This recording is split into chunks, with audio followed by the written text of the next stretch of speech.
Tere õhtust, on 6. detsember, ajalooline päev. Nimelt me saime koostöös geoloogidega valmis uue looduse kalendri. Täna saime kätte ja see ei ole tavaline kalender. Me oleme juba teinud koos geoloogidega, kus eesvedajaks on olnud Kalle Suuroja ja varasemate aastatel väga suure pühendumusega ja ka sel aastal toimetajanaga ühe pildiga sees Tõnis Saadre juba terve pika seeria, 20 erinevat kalendrit. Alustasime kalendrist number 1 ehk 2001 oli Põhja-Eesti pankrannik, siis tulid Eesti joad, rändrahnud, allikad ja nii edasi, silurid, devonid, ordoviitsumeid, kambrumid ja see aasta me jõudsime teemaga meteoriidikraatriteni. Eesti on nende poolest õnnistatud maa. Ühe inimese kohta, ühe elaniku kohta või siis ka pindalaühiku kohta oleme maailmas number 1. Ja suured teened selles on ka Kallel. Nimelt tema on 2 meie kõige suurema meteoriidikraatri avastaja, mis viitab sellele, et Eestis on veel avastamist küll ja küll ja küll, kui alles mõned aastad tagasi või Kalle noor mees. Selleks sa täpselt ütled, mis aastal sa siis kõigepealt käetada avastasid ja siis edasi Neugrundi ka. Nii et enne kui me Kalle nii-öelda panume meie ette, ma palun ette Taavi Petersoni ja kuulame paar ilusat meelolugu. Täna ma palusin, et kõlavad siis Alender, Lennon ja Taavi enda lood ka. Kõigepealt 2 lugu siis Taavilt. Tere õhtust!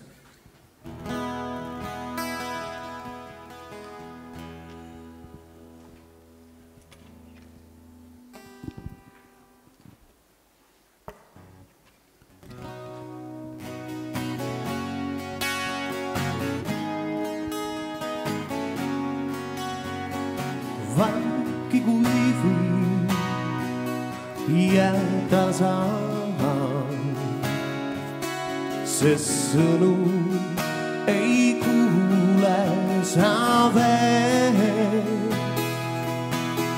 Ja vaikki kui või viga saan, mu hääl, mis siin saab. Ma jätteen kuulata vaid, kui tahan, siis sinuni jõuda võib see. Ja vaikki kui viga saan, mu hääl, mis sind saama jätteen. Mu lauludel avatsus veel, kui eilse käja, mis tänaseni kaustab sinu sees. Ja kui sa praegu tunned, et sa mindegi vaja, siis tead, kõik on alles alguses. Vaikuse hääl on valus, kui kelluke hele ja hell. Sa vaikki kui ma palun, sest vaikne on hääl, kel on sel. Mu lauludel avatsus veel, kui eilse käja, mis tänaseni kaustab sinu sees. Ja kui sa praegu tunned, et sa mindegi vaja, siis tead, kõik annales alibusers. Murau de la avanços ven, vi ells en gaia. Mis tenes en i consta, si no users. I avui sabràs tu n'eres minde i veia. Si spær qui annales alibusers.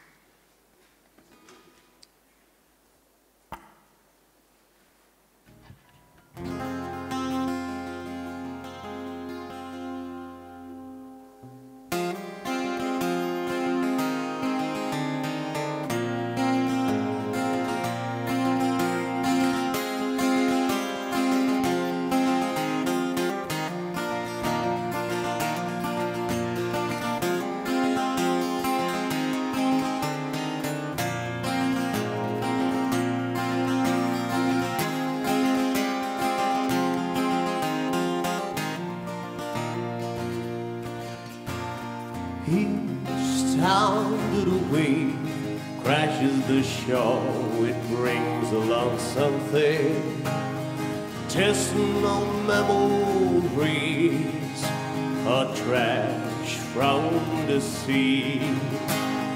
Now from every coastline you can find traces of our presence. Large varieties of colorful plastic bottles and pellets and seeds. So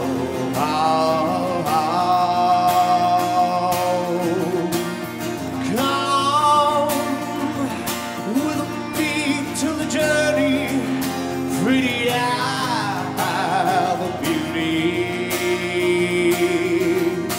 I could auction up Greeky and beyond down. Tell my ghastly tale is told. This heart of mine with empty birds, love story of a town from the heart of the Pacific. We're on the way 2,000 miles from the mainland, a little sanctuary will hide and raise in large ocean birds. Yet still you can grasp the bounty of Mother Nature, but it's quickly faded away. Little look what you feed into children of us. So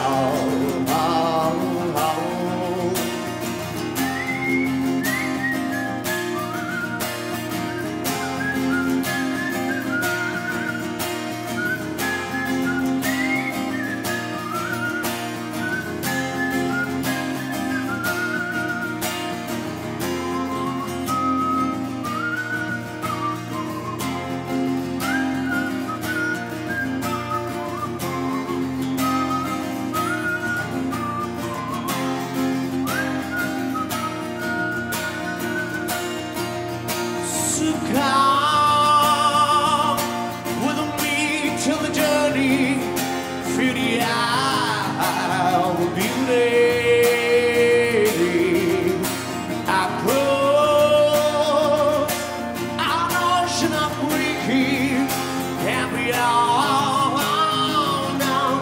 Tell my ghastly tale is told. This heart of mine without empty birds, love story of a town from out of Pacific. I'll tell my ghastly tale is told. This heart and empty birds, love story of a town from out of Pacific.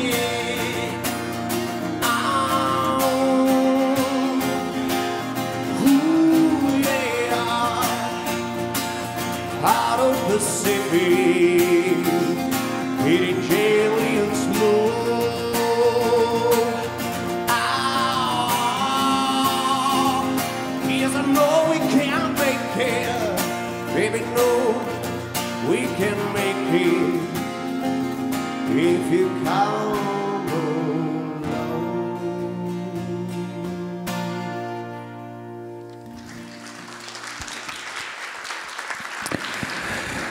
Suur aitäh Taavile ja nüüd, kui Kalle läheb ette puldi juurde, siis ma tahaks enne, kui Kallet rääkima hakkab, tänada veel ühte meest, geoloogi Vello Kleini. Tema oli see mees, kes siis 20 aastat tagasi sellele meie kenal traditsioonile ja nii-öelda organisatsioonile alguse pani. Ja esimesed 18 aastat tegimegi koostööd ju Eesti Geoloogia Keskusega ja nagu Vello Klein Eesti Geoloogia Keskuse juhina ütles, et me oleme riiklik geoloogiateenistus, siis nüüd viimased 2 aastat, eelmine aasta ja ka sel aastal on sinu leivaisa ja ka meie koostööpartner siis riigi geoloogiateenistus peakorteriga Rakveres, aga õnneks, Kalle, teil on olemas ju ka baasid Arbaveres ja ka Sossimel, on vist nii? Nii et täname veel kord aplausiga geoloogi, eriti nende väljapaistvamat tegelast, Kalle Surve. Tänan austava tiitli eest. Aga nüüd vaatame ühte teist asja. Meteoriidikraatrid Eesti ime. Sellise pealkirja panime selle aastal selle kalendrile. Ja nüüd tahaks natukene kaaluda seda ime raskust, mis asi on ime.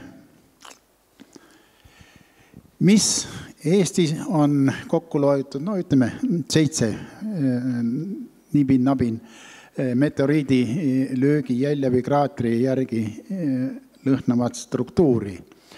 Aga meie kaaslasel, vaadake, kuul.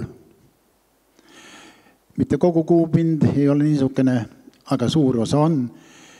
Selliseid kraatreid, nagu maal arvesse võetakse, on seal, kuulake seda numbrit, 500 miljonit.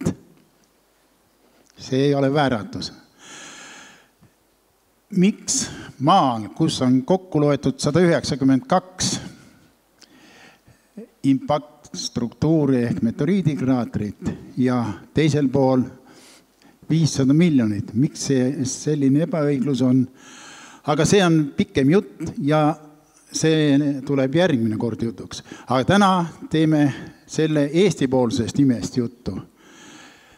Näete, siin nad on, need Eesti vaprad, siin on neid 6 kujutatud, mõned kahtlased on kujutamata jäänud. Just nagu vähe, aga kui me võtame maailma kaardi kõrvale, siis näeme, et kohutavalt palju. Ja kui ta pidi ka ei arvestata, Eestis on umbes 100 korda rohkem meteoriidikraatreid ühe pindalaühiku kohta, me inimesi hakka igaks juhuks lugema, kui maailmas keskmiselt. Ka sellel on omad põhjused ja neist me ka täna ei räägi. Lähme edasi. Kõik Eesti meteoriidikraatrite lood algavad sellest august, millel on 110 meetrit läbimõõtu ehk teisesõna kaalikraatrist. See on esimene kindlaks tehtud meteoriitne struktuur Eestis ja ka Euroopas.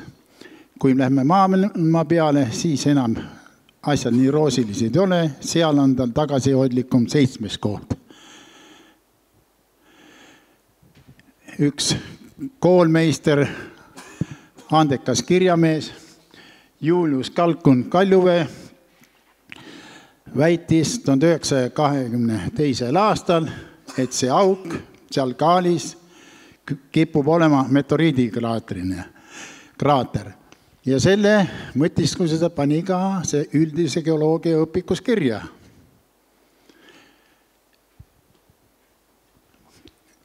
Mis ta kirjutas?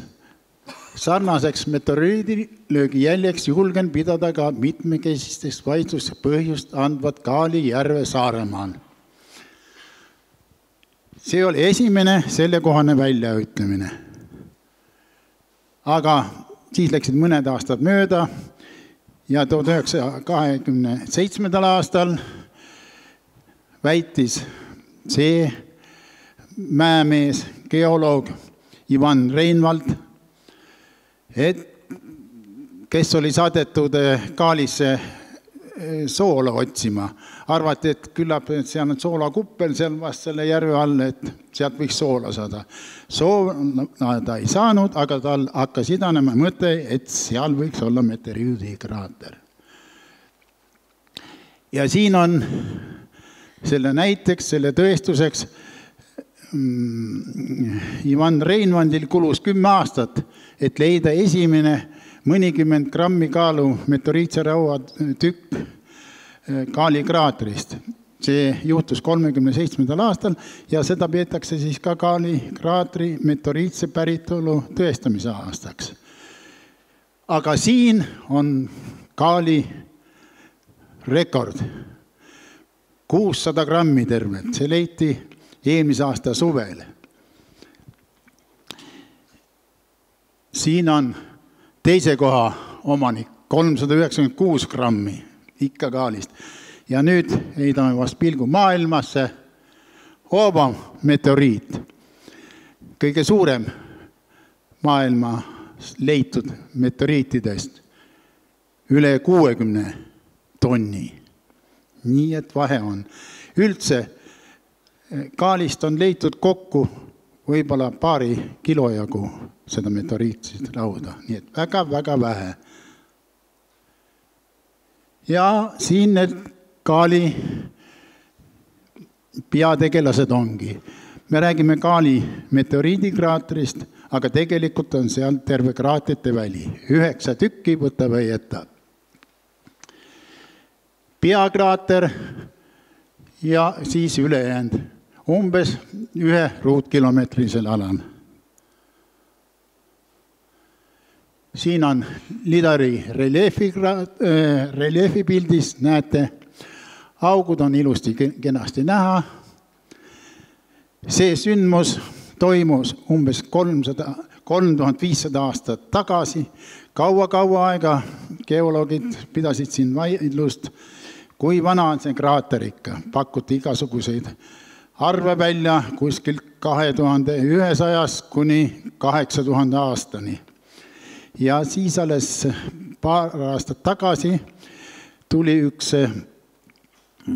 Poola tudeng ja kaevas sealt kraatri alt sütt välja, puusütt, ja selle vanuseks saadi umbes 3600 aastat.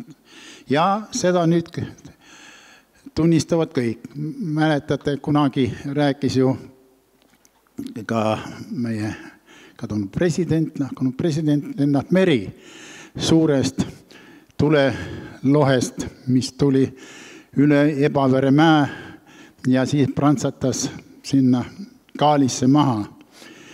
Ka tema seustas seda umbes 2100 aastaga seda sündmust. Siin ta on Kaali järvekene, natukene teissidi, ime ilus, kenakene. Siin on Kaali peakraater kosmofotol. Ja siin jälle droonivõttel peakraater, selline ta on. Veel üks võimalus talvispilti teha drooni pealt. Ja kõige lähem maailmas Kaali väljale on vast Austraalias Henbury kraatriväli 13 kraatriga. Seal on suurem peakraater 180 meetrit läbimõõdus, umbes 5000 aastat. Aga kui Kaalis nagu ei olnudki seda meteoriitset rauda, siis siit on teda üle paari tonni välja kaevatud. Mul oli õnn seal koha peal käia, siis seal võis saada ka sealt vastuvõtust magnetpulga ja siis sa võisid selle sobra sees seal sobrida ja sinna jäi mikrometeoriidid siis külge. Nii et see ei olnud karmilt keelatud. Näete, siin ongi see suurim kraater ja tema kõrval teised. Aga see on mingisugustes kiltades ja nii võimsat pilti nagu kaalis on, nii ilusat korra pärast muidugi seal ei ole. Ja läheme nüüd ajas edasi, 37. aastal, umbes samal aastal Ilumetsas, näete seal vasakul üleval on üks augukene metsa sees ja vaatame edasi, mis see augu sees on. Siis on Ilumetsa kraatri avastas 1930. aastal geoloogia üliõpilane Rudolf Hallik. Juba sama aasta sügisel külastas kraatrit tuntud geoloog Artur Luhat, kes kinnitas nende meteoriitset päritolu. Nii et võiks lugeda 38. aasta ja mis on siiani Ilumetsast ei ole leitud meteoriitset rauda ega ka kivimeteoriiditükke. Aga meteoriidikraatri arvastas ta sellepärast, et mis muu nii kõvat pauku tegi ja see oli umbes 7100 aastat tagasi, kui ikka midagi taevast kukkunud.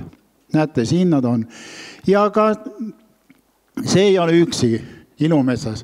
See on põrguaud, näete seal üleval, siis on sügavaud ja siis on 3 väikest, imeväikest augukest, mida isegi siia ei ole mahtunud. Kuradiaud ja ingliaud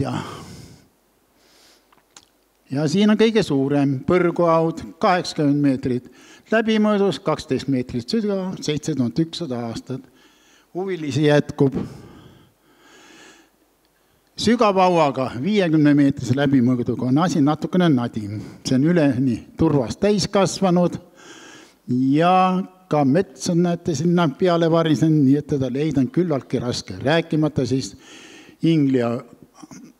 Kuradiaud läbimõõd 24 meetrit, tondiaud 20 meetrit ja ingliauast, nagu öeldakse, ei ole midagi peale nime teada. Nüüd lähme edasi jälle aja järjekorras Räpina alla Sõõrikmäele. Räpina ja näete seal Sõõrikmäe kohta. Sõõrikmäe 40 meetrit läbimõõdus ja peaaegu täielikult turvast täis. Nii et tagaplaani näete väikest valli, rohkem aimatav kui nähtav. Siin on ilus pilt sellest turbamöllust Sõõrikmäe kraatris. Veel üks pildike Sõõrikmäe, tõesti vallikest nagu ei olegi. Ja siin on siis plaan, selle kraatri plaan, siin just nagu midagi on. Nüüd jõuame ühe huvitava asja juurde, Simuna kraatri, mille tekke üle senini veel vaidlusi peale. Igatahes see on teada 1937. aasta 1.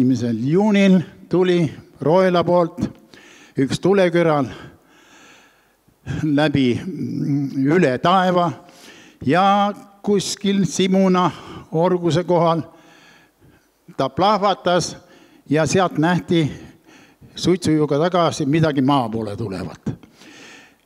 Astronoomid tormasid Tartus kohe kohale üsna ruttu mõne päeva jooksul ja otsisid, aga mitte midagi ei leitud. Siis möödus palju aastaid. Üks kohalik koduuurija informeeris meie Teaduste Akadeemiat, et neil seal orguse metsas on üks huvitav auk. Ta on 9,5 meetrit läbimõõdus, ligi 2 meetrit sügav. Näete, niisugune ta on. Ja siin on siis rattaretk, Pandivere, roheliste rattaretk, kuidas elad Pandivere, osavõtjad selle meteoriidikraatri ääres. Näete, tervest sellest seltskonnast jätkub see kraatrivalli ehitama. Ja siin on siis selle kraatri plaan. Mingisugune vallikene on ja augukene on ka. Ja kuni sealt ei ole ka mitte midagi leitud. Peale kohutava hulga kohaliku töökoja rauajäätmeid. Ja mille järgi tema vanust määrati, olid seal põhjas kasvas üks pihlakas. Pihlakas saati maha, õigem kuivas ära ja siis hakati tema ringi lugema ja leiti, et ta on just kuskil 37. aasta paiku nagu kasvama hakanud. Ja seal on ka ainult sõna vastu, et esiteks see poliidilend, selle plahvatamine ja siis, et kes see nii suurt pauku sellel ajal seal tegi, seal polügooni ka ei olnud. Nii et Simona kraater on ikkagi veel väikese küsimärgiga. Siin on veel üks pildike Simona. Rohkem kui kraatri järgi on Simona tuntud Struve meridiani järgi. Seal oli üks Struve meridiani mõõtmise punkt, mille on väike mälestusmärk püstitatud. Samuni Simona külje all. Nüüd läheb asi juba huvitavamaks, suuremaks, panused suuremaks. Kärdla meteoriidikraater. Avastamise aastaks loetakse 1980. Aga juba rohkem kui 100 aastat tagasi paljud uurijad avaldasid imestust selle üle, et Kärdla paemurus, meie paekihid, mis muidu on horisontaalsed, olid seal kuni 20 kraadi all kallutatud. Miks see nii oli, keegi eriti ei uurinud. Aeg läks ja 1967, see on vaade Paluküla mäele, tagapool näete seal vasakul Kärdla linna, siin ees on Paluküla mägi ja Paluküla kirik. Selle kiriku juures hakati koloosi töökojale kaevu puurima. Enne oli teada, et umbes 250 meetri sügavusel peaks tulema seal kristallne aluskord. Ütleme, graniit. Aga millegipärast seal, selle kiriku juures, seal järsku 20 meetri pealt tulid juba igavesed kõvad kivimid. Siis võeti sealt proovi ka ja leiti seesama kristallse aluskorra. Kivimid on kerkinud järsku paarsada meetrit ja rohkem kõrgemale. Siin on väljavõtte esimesest nagu publikatsioonist selle kohaseks.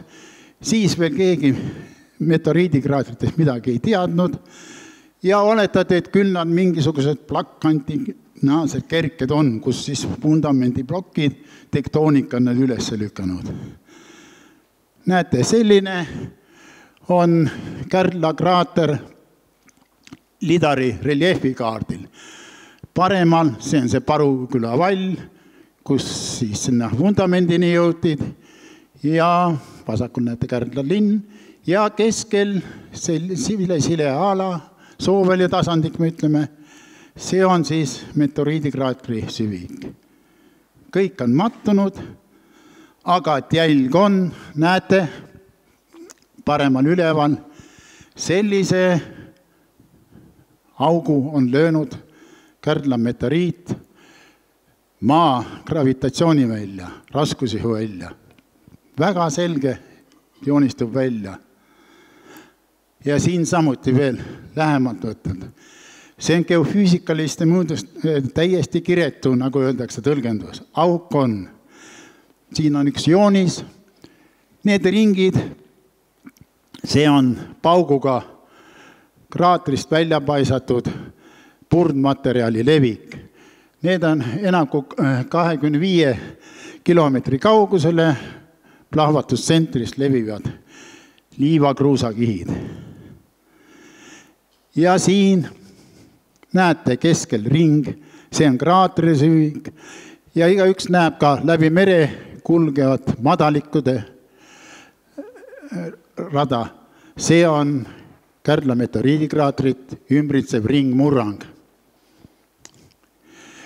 Kohe on selge, et see saab olla seotud ainult selle suure pauguga, mis toimus umbes 455 miljonit aastat tagasi.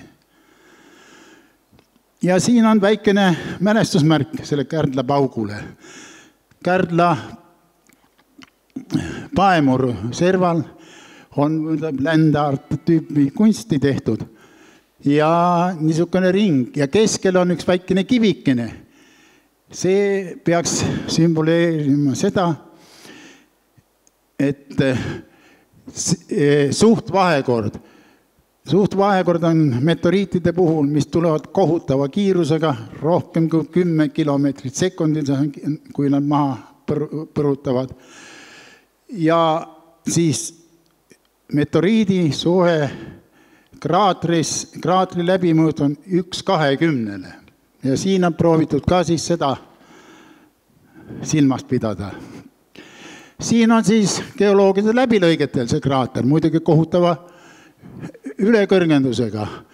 Näete, kraatripõu on kõik plahvatusest tekkinud kivimid täis ja peal on siis katvad lubjakivid. Ja need mustad jooned, mis ülevalt tulevad, see on üks väike osa neist puuraukudest, mis me sinna puurinud oleme. Ja 1990. aastal näete siin puuragregaati, see puurib parajasti Eesti sügavamat soovälja. Puurauku Kärdla meteoriidikraatri süvikus. Vaatame järgmine, näete Eesti rekord 815,2 meetrit. Siin on see puursüdamik, mis seal kraatri põhjas saadi. Ja seega on veel kannab meteoriidiplahvatuse järgi. Geofüüsikud nagu ütleks, modelleerisid asja ja leidsid, et see peaks umbes kilomeetri sügavuseni selle plahvatuse mõju ulatuma. Siin on Kärdla meteoriidiplahvatuse käigus tekkinud kivim. Me ütleme ta Kärdla plekša. Väga ilus, kuidas sulakivim on voolanud, jäljed näha. Ja see ei ole mitte abstraktne kunst. See on õhikust tehtud pilt. Kivim, mis on pihta saanud Kärdla meteoriidiga. Ja põhimine, näete, see hästi kirjuiline, see ei ole mitte muhuselik, vaid see on biotiit, valtsitud biotiit meteoriidilöögi jälgedega. Jälle mitte kunstiarnastus, vaid õhikust näha olev pilt Kärdla purustatud kivimist.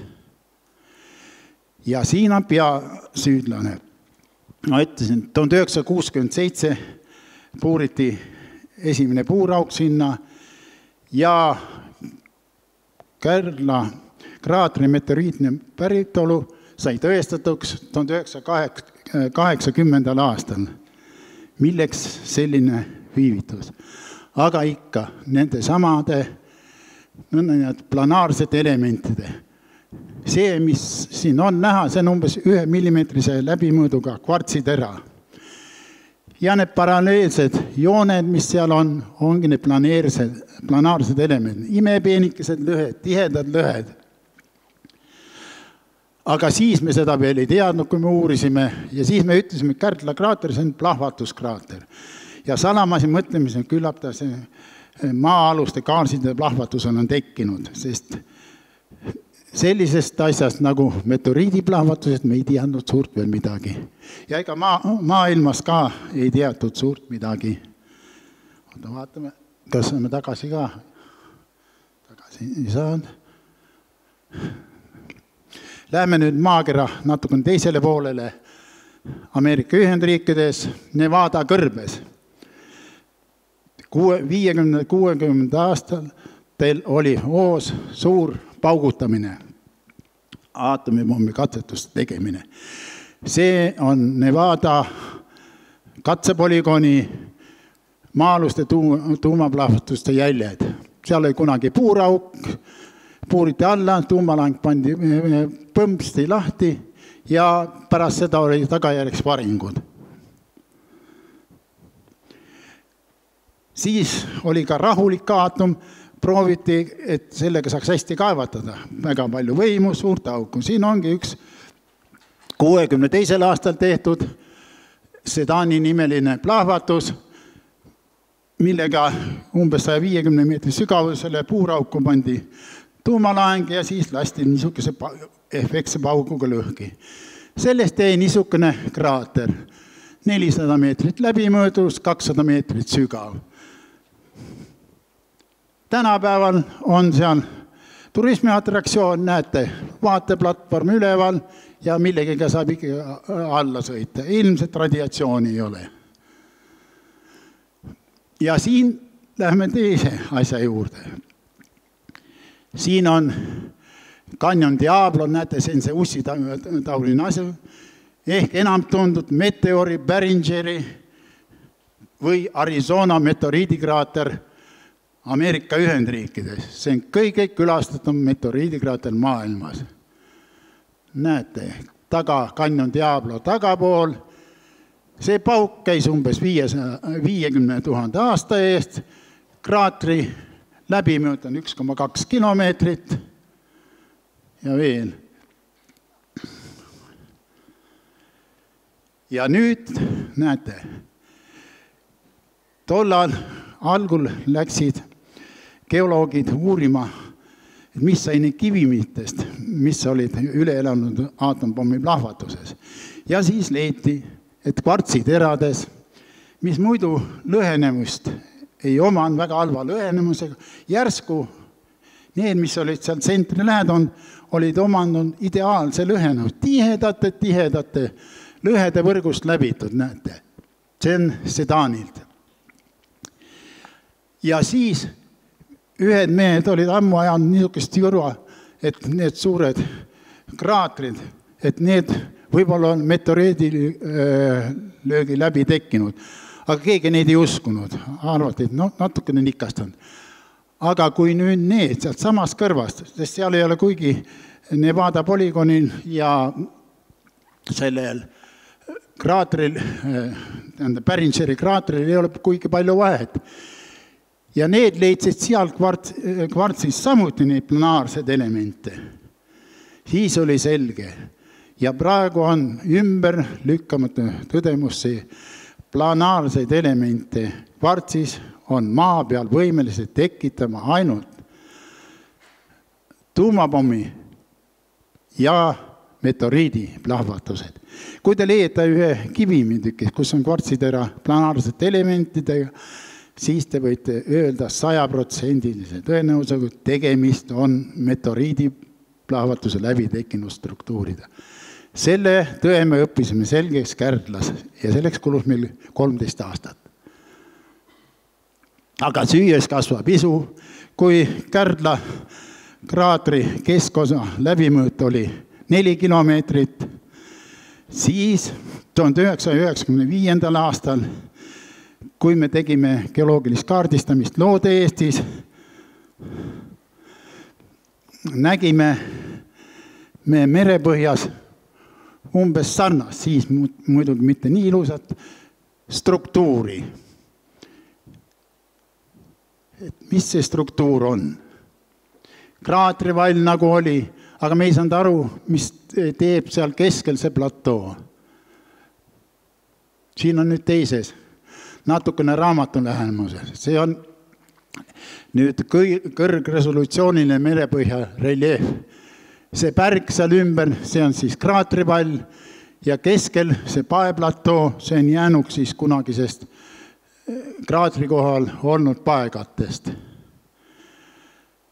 Aga siis, kui me kaardistamise käigus nägime selliseid huvitavaid, äravaevatud, purustatud kivimeid, preksiaks, mida nimetatakse, see on Kahona ehk vanad sarved Rooslepa rannas. Siin on mere poolt tulnud need samad. Siin on Osmusõra külje all Skarvan, mis üldiselt tähendab kormorani kivi vist rootsi keeles. Näete, siin on see Skarvani kivi, kõik purustatud, segamini keeratud, ehtne preksia. Ja siin on siis merealuste töödega, geofüüsikaliste töödega, sondeerimisega leitud see struktuur. Vasakul ääres on normaalne ala, Siis, kus kõik need punased joonad näete, üles alla hakkavad ülema, see on siis suurte pangaste segu ja paremal need 2 sarve, need on siis meteoriidikraatri vall. Siin on Sukeldajõe just tööl meteoriidikraatri see keskosa platoo äärel. Ja siin on samuti need saatuslikud planaarsed elemendid, siin on nad lihtsas kvartsiteras. Näete, selle läbimõõd, seal on 0,1 millimeetrit on seal vasakul ääres. Ja siin on õhikus siis. Ikka need planaarsed elemendid. Nagu see on vaieldamatu töö sellest, et see kivim on tekkinud meteoriidiga. Me leidsime kivimi meteoriidiplahvatusel ja leidsime ka kraatrikujulised struktuuri. Läksid veel mõned aastad, selleks oli vaja minna veel sukelduda merepõhja ja tuua sealt merepõhjast. Seni olime ainult laiali kantud rahnudest leinud, aga siis me tõime ka merepõhjast üles nende samade planaarsete elementidega kivimi.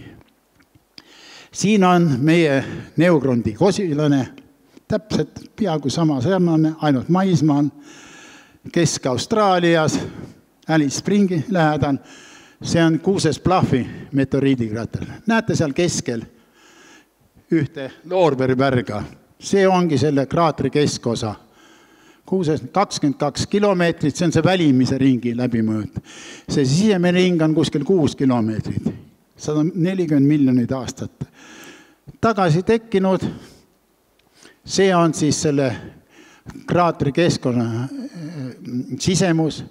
Seal on aborigeenide pühapaik, nii et nad nimetavadki Norolla kraatriks juba praegu seda.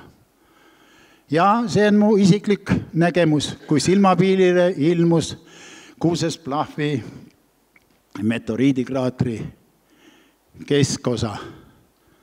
Aga siin 1,5-minutiline retk Neugrondi kraatri süvikus ja vallidel.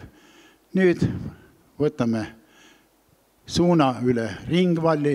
Need on graniidist, ütleme, need oinapead seal üleval, mis välja paistavad.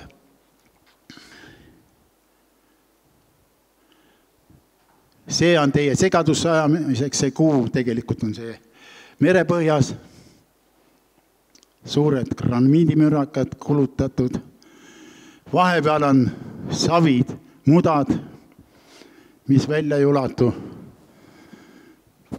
Ja nüüd otsustav pööre ja kraatrit ümbritsevasse süvikusse. Ühel pool on pae platoo paremal ja vasakul on siis graniidist kaljud. Aga tähed on ikka võltsid. Aga miks need künnivahud seal on, keegi ei ole künnud ja neid ei ole ka, lihtsalt see on virtuaalne trikk. Veel mõningaid kahtlasi struktuure Eestis, mis ka taotlevad meteoriidilöögi jälje vähemalt. See on Lasnamäed, Tondiraba äärest. Sealt leiti umbes 3-meetrise pakkuse turba ja liivakihi alt niisugune löögijälg. Kuna ta oli liivakihi all, siis pommilöögiks teda ei saanud. Tähendab mingisugune taevane asi umbes 25 000 aasta ja pidi selle tekitama. Siin on teine Lasnamäel, jälle paeplatool, näed, leitud niisugune löögijälg. Siin on üleval Vaidasoos, näete, imeline ring seal. See ring tähistab rabaturba piiri. Selle ringi sees on kuni 5 meetrit rabaturvast. Väljaspool seda ringi turvast ei ole. Ja see on meil läbi puuritud ka, vaatame, näete, vaid sinna puurauk ja puurauk leidsime tõesti. Selle põhjas oli paekihid, purustatud, aga jõudsime ka järeldusele, kui ta on meteoriidikraater, siis ta on väga-väga vana ja väga-väga kulutatud. Ja nüüd ei saame läbi Lätita, vaatame, kuidas Läti. Neil pole ühtegi meteoriidi. Toobel on üks väga suur ja mattunud, aga õied. Ja küllap selleks läksidki selle peale. 2009. aasta 26. oktoobril läbis pressi ja kõiki meteoriidihuvilisi teada, lätlased leidsid meteoriidikraatri. Ja oli mitu tudengit olid tunnistamas, kohe, kes nägid, kuidas tuli ja suitses ja pauk käis ja kõik tunnistajad olemas. Ja näete, rahvas tormab siin uudise peale kokku, isegi Eesti meteoriidi ja uurijad jõudsid kohale. No maailma ime ikkagi. Ja keskel pidi olema siis selle meteoriidi, see oli suitsinde põlend. Näete, siin, see ei ole küll rauast, see on mingi kärtsanud plastmass. Ja siis järgmisel päeval ilmus õiend selle augu, kaevasid ühe ööga 8 meest, ma ei tea, kas on mehhanismi. Ja kohalik Tele2 vist tahtis sellega juhtida tähelepanu nende majandushalvale olukorrale umbes nii. Ühesõnaga reklaamikampaania. Aga nüüd, kui minna lööd Latvian Greite sisse ja näiteks Kali Greite, siis selle petukraatri kohta kipub rohkem olema neid kirjutisi kui selle õige kraati, sest ega aus olla ei ole kuigi tulus. Siin on teine, 2014, Managuas rahvusvahel lennuvälja äärde tekkis ühel ööl, käis pauk ja kust on 12 meetri läbimõõduga, näete niisugune kraater. Kohe tunnistati teda meteoriidikraatrist. Ja küll otsiti ja küll leiti. Ja siiani ei ole leitud, kes selle nalja tegi. Sest see oli ikka üsna võimas pauk. Lätlased rahumeelselt kaevasid, aga need panid ikka lõhkainega. Ja mäletate veel Peruu kraatritest. Neid ka kaua taheti ikka igasuguseks salapäraseks, aga nende meteoriitide päritolu on tõestatud. Sealt on leitud meteoriitset ainet ja sellega on kõik korras. See on tõesti, aga algul käisid juttu, küll ta pidi kitsi sandiks tegema ja lapsi vigaseks ja kõiki. Aga nii hull see asi siiski ei olnud, sest tulid ja mõõdeti ja kõik foonid olid korras. Jälle, aga kahtlane nimi Baikonur. 45, kas tõesti tabas meteoriit, üritas tabada 2007. aasta siis Baikonuri kosmosepolügooni. Ei, nii hull see asi ei olnud. See oli lihtsalt ebaõnnestunud raketi start. Lihtsalt kukkus tagasi ja tegi plahvatades niisuguse augu. Aga siin on ikka tõsisem kraater. See Castel Bravo, see läbimõõt on üle 2 kilomeetri natukene, Bikini on 1905, see on esimese võimsa 15 megatonnise võimsusega aatompommi plahvatust jäänud kraater. Selle atolli peal ta pandi plahvatama ja niisugune kraater siis jäi sellest jälgi. Aga siin maa kõige suuremas kraaterist veel on üks Theia hüpotees. See seletab kuu teket.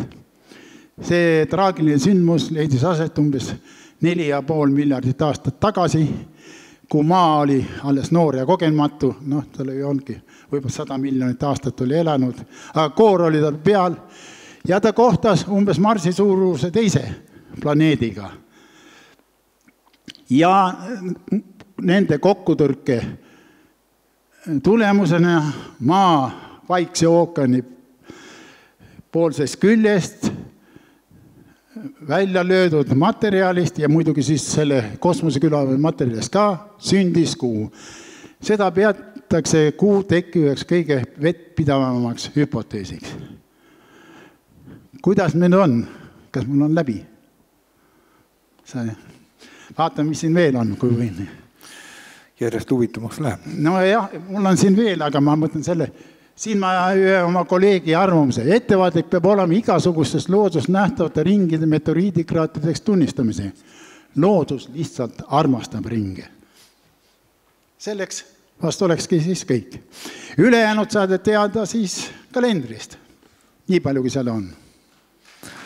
Nii, aitäh Kallele ja ühte asja ma mõte oli küll, et järgmine laupäev, kui me läheme Volmari jõululaadale, et siis me läheme sealt Matsa-Latsa sellest Petu meteoriidikraatri juurest läbi, et on äkki tuled teadusliku juhendana kaasa, näitad seda plastmassi. Ma pean sind, kas sa vanid tähele?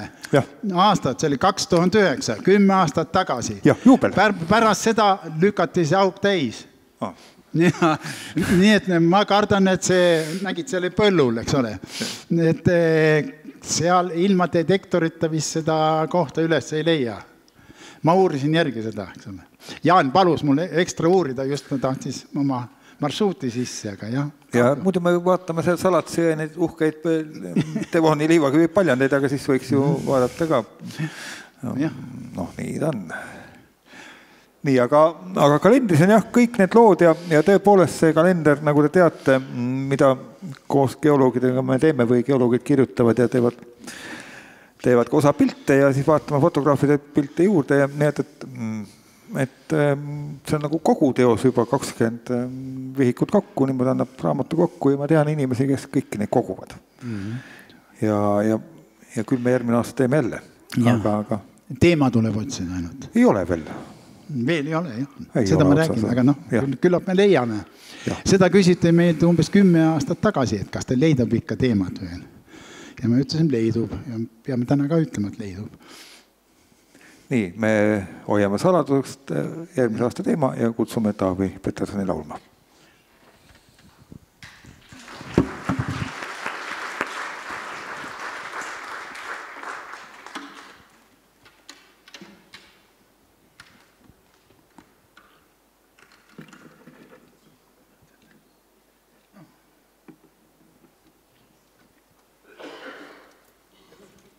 Mida? Oota, ma panen siin. Näe.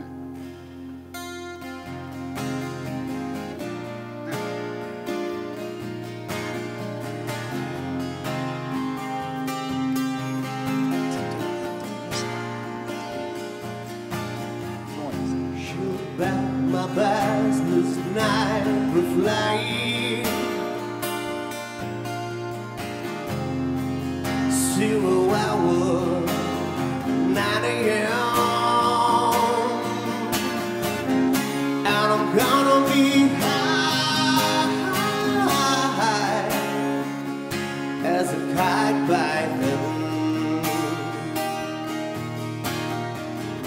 I'll miss the earth so much, I miss my wife. It's lonely out in space. Such a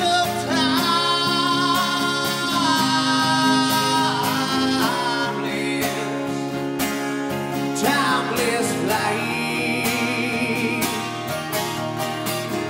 I think it's gonna be a long, long time.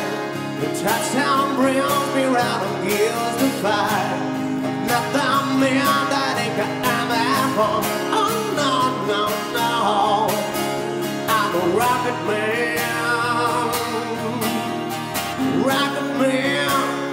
burning up the fuse out here below.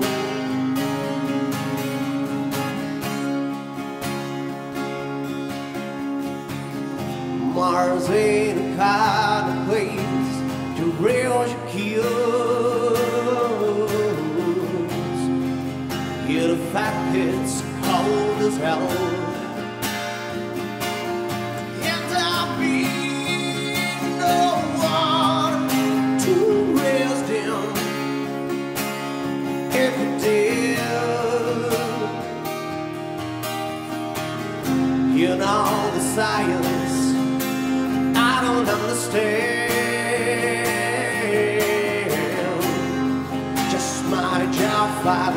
days a week. Rocket man, yeah. Rocket man. Yeah, the thing is gonna be a long, long time. The touchdown brings me right against the fire. Not that man that it could ever home. Oh no, no, no. I'm a rocket man. Rocket man. Cutting off the fuse out here below. Yeah, the thing is gonna be a long, long time. Yeah, the thing is gonna be a long, long time. Yeah, the thing is gonna be a long, long time.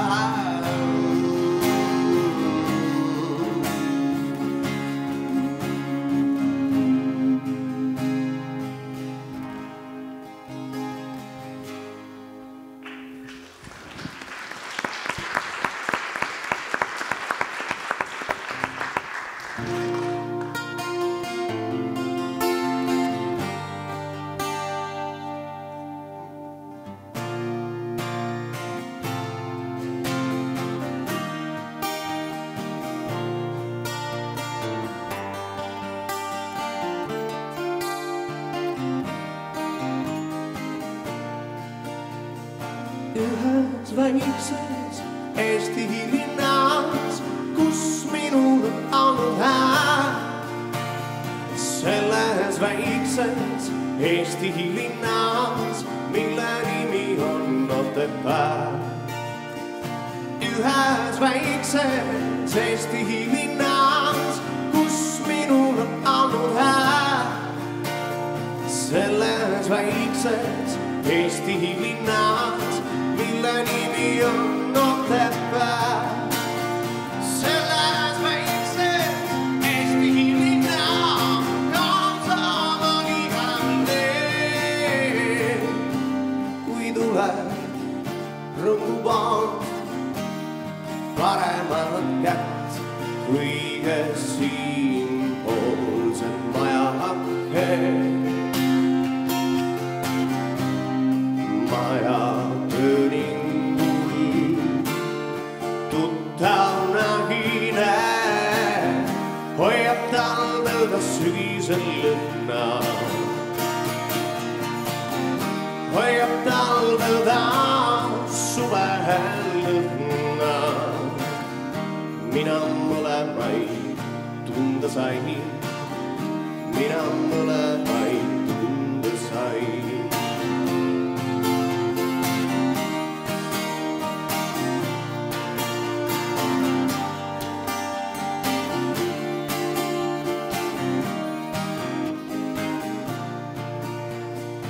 Ühes väikses Eesti linnas, kus minul on olnud hää. Selles väikses Eesti linnas, mille nimi on Otepää. Ühes väikses Eesti linnas, kus minul on olnud hää. Selles väikses Eesti linnas, mille nimi on Otepää.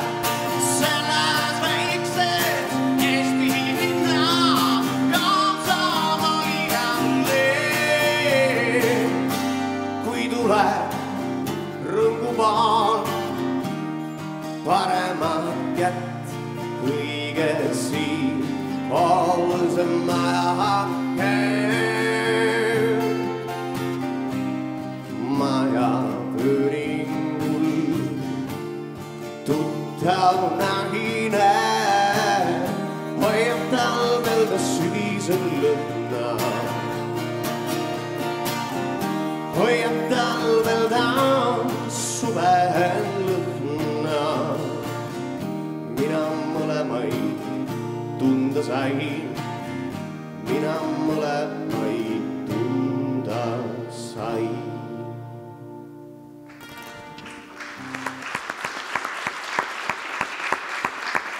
küsimusi veel, jah?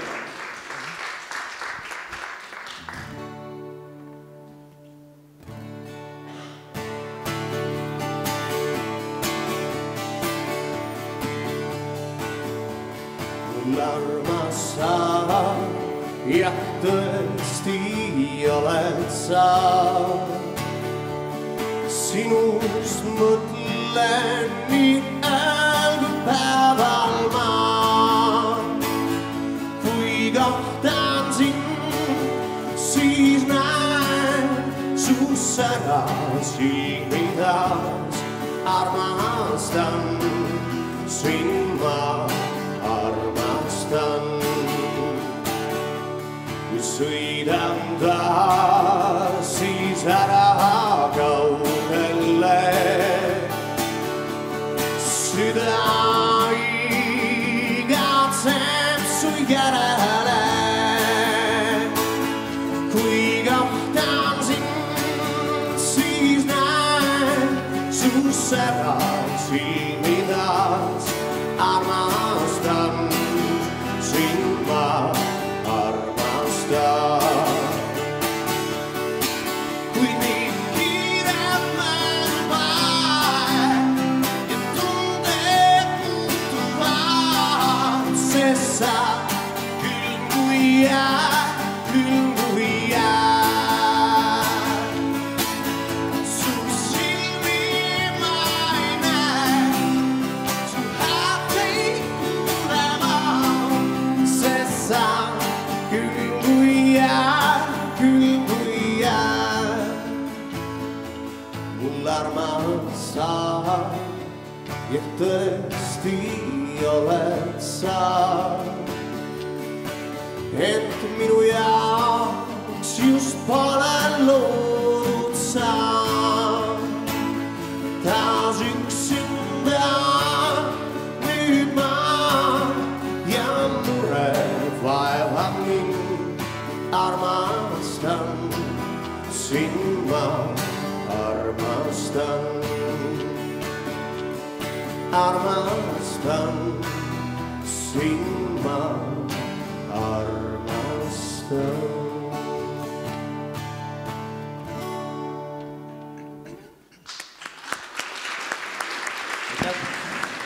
Nii, suur aitäh Taavi Petersonile ja teda kuuleme ju täna veel. Tänavu oli laulupeoaasta, siis kestab eesti keeleaasta. Homme on suur pidu Tartus, ülikooli, Rahvusülikooli sünnipäeva peetakse ja ka rahvusvahelises plaanis on põlisrahvaste keeleaasta või põliskeelte aasta, nii et ja kui Valdur Mikita on kirjutanud ilusti loodusest ja ka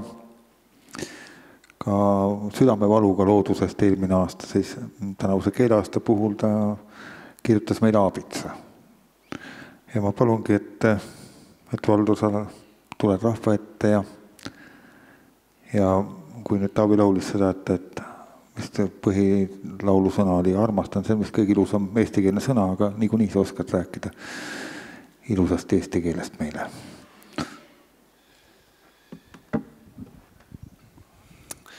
Tere, tere! Aitäh hea muusika ja suurepärase ettekande eest, et see taevakivide teema on kuidagi mulle ka olnud kogu aeg südamelähedane. Ja muidugi olen praegu suures hädas, et ega ma ei tea, kuidas nüüd eesti keelt ja meteoriite omavahel siduda, aga eks kõrgemad jõud teavad, et kõik asjad on maailmas omavahel seotud. Ja kui mitte teisel viisil, siis mõeldes kas või meie suurvaimudele Lennart Meri nimi juba kõlas siin, vähemalt tema peas küll ilus eesti keel ja see meteoriitide teema sai väga kenasti kokku. Ja tõenäoliselt ma olen seda mõtet vist teiega juba jaganud, aga ma ise sain sellise suure elamuse Lennart Meri presidendi kõnesid lugedes ja siis ma sain aru, mida ta maailmas korraldas, kui ta presidendiks sai, et ükskõik kellele ta midagi rääkis ja kus ta rääkis, ta alati alustas oma juttu Kaali kraatrist. Ja ilmselt see oli kuulajatele niivõrd veider, et vaadati, et mida see imelik pikka kasvu kühmus vanamees nüüd meile jälle hakkab hambasse puhuma. Ja siis, kui ta oli selle tähelepanu kätte saanud, siis ta hakkas ka Eesti riigist ja rahvast ja keelest ja kultuurist rääkima. Aga see võtmesõna oli, et ta tegi seda läbi meteoriidi ja minu meelest see oli ikkagi täiesti nagu geniaalne. See aabitsak on mul siin käes, ega ma ei teagi, miks mul tekkis selline tunne, et ma tahan eesti keeles midagi kirjutada. Eks see väike tõuge kindlasti oli see, et see samune aasta, mis nüüd hakkab ära lõppema, kuulutati ka rahvusvaheliseks põliskeelte aastaks. Ja ma arvan, et seda infot selle kohta praktiliselt ei jõudnudki vähemalt Eesti meediasse ja ilmselt ka üldse maailma meediasse, sellepärast et see põliskeelte teema on väga selline valus teema ju igal pool maailmas. Ja me teame, et eks neid keelekesi on ka ju üles loetud juba enam kui 100 aastat. Praegu vist viimane arv, kui palju neid keeli maailmas võiks olla, oli 7011 või kuskile sinna kanti, üle 7000 pisut neid on. Ja kõikide maailma keelte varamut arvestades, ma arvan, et enamik meist teab, et eesti keel on tegelikult väga suur keel. Et nii suure kõnelejate arvuga keeli tõesti maailmas on ju väga vähe. Ja kui vaadata üldse sellist keele tervist ja elujõudu, me teame, et me kogu aeg norime eesti keele kallal, et kui halvasti sellega on ja kuidas keegi enam eesti keelt ei oska rääkida ja nii edasi. Eks ma isegi seda pattu olen teinud. Aga lõppkokkuvõttes ikkagi võib päris julgelt öelda, et eesti keel on kindlasti maailma 100 kõige elujõulisema keele hulgas. On ta siis kas selle poolest, et meil on ikkagi uhke emakeelne ülikool või siis selle poolest, et ikkagi ilmub väga palju ka eestikeelset kirjandust ja selles mõttes lugu võib-olla eesti keelega ei ole sugugi kõige halvem. Aga muidugi me peame arvesse võtma, et eks see on nagu PISA testiga, et see, et me saame eesti keelest ja eesti keelest ikkagi suurt rõõmu tunda, tuleb suuresti sellest, et lihtsalt teiste väikekeelte tervis on oluliselt halvem. Ja kui olla selline saatan advokaat nüüd selle sama kuulsa või kurikuulsa PISA testi koha pealt, see on üks selline huvitav asi, et ma olen nagu aastaid tähele pannud, et kui midagi väga positiivset rääkida ei ole, siis alati lüüakse see PISA test niimoodi lauda ja kellelgi ei ole enam midagi kobiseda, sest see on tõesti väga uhke uudis.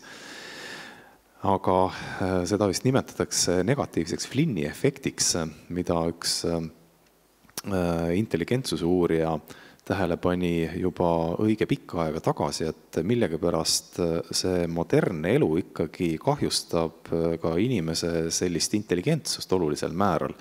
Nii et siin on nagu suur küsimus, et kas Eesti lapsed saavad nii häid tulemusi sellepärast, et me justkui võib-olla tammume paigal, aga samas kui teised jäävad järjest rumalamaks, siis me ikkagi saame väga häid tulemusi. Aga muidugi ma tean, et kuna saalis on ka palju õpetajaid, siis ikkagi suur kummardus kõikidele Eesti õpetajatele. Ma usun, et see on see võtme küsimus. Nii, panen siin mõned pildid ka võib-olla ette.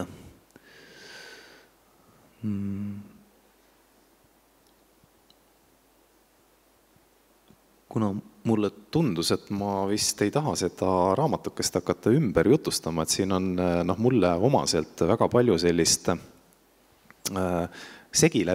mõnusalt segi läbi materjali. Ja kui me kuulsime, et veel 100 aastat tagasi Eesti meteoriitidest ei teatud veel tuhkagi, kõik see maailm oli avastamata ja ma ei tea, kas see nüüd vastab tõele, aga kuskilt ma olen lugenud, et selle Kaali kraatriga üks kõrvalkraater oli kasutusel hoopis ühe mõisa virtsahoidlana. Ma ei tea, kas see oli tõsi või mitte.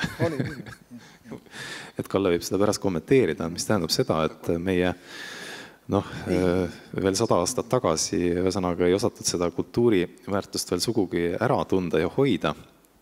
Ja samal ajal 20-ndatel olid ka sellised amatööridest keelehuvilised, kes arvasid, et kõik maailma keeled pärinevad eesti keelest ja üritasid seda ka tõestada. Ja 2 sellist vahvat lugu on ka selles raamatus olemas. Kuna ma olen ise ema poolt mulk, siis ühe mulgilooma pidin kindlasti sisse panema, et mulgid üldse mõtlevad natukene üle piiride, me teame seda, on seda kogu aeg armastanud teha. Tema nimi oli Henrik Juhan Katti, oli Tõrva mees, tegelikult oli ta väike kaupmees, aga selline amatööris suur keelehuviline ja tema koguni arvas niimoodi, et kõik maailma keeled ei pärine mitte ainult eesti keelest, vaid tingimata lõuna-eesti keelest ja lisas sinna veel täpsustuse, et ilmselt Helme murdest, kuna ta oli ise Helmest pärit. Täiesti sellise pöörase mõtlemisega mees ja kui ta aru sai, et ikkagi keeleteadlased tema teooriat väga ei uskunud, siis ta ei kaotanud lootust, vaid hakkas leiutajaks. Ja ühe teise Tõrva mehega leiutasi digiliikuri. Aasta siis oli 1927. Ja see pidi olema siin erakordselt efektiivne, ma isegi otsisin need joonised arhiivist välja, need peaks ka eraldi publitseerima kuskil. Aga millegipärast Patendiamet väga nende sellise initsiatiiviga kaasa ei läinud ja jõulukaardi asemel said nad hoopis sellise kirja, et kuna tegemist on ilmselt mingisuguse uue loodusjõu avastamisega, siis kahjuks kogu selle teema hindamine ei käi Patendiameti pädevusse ja lükati viisakalt tagasi. Aga sellest kõigest võib siis igaüks ise lugeda. Aga on üks, kuna ma ka selles raamatus päris palju räägin loovusest, ütleme siis niimoodi, et kui lühidalt kokku võtta, siis mulle tundub, et võib-olla me oleme ka sellise eesti keele ütleme normeerimisega natukene liiale läinud, et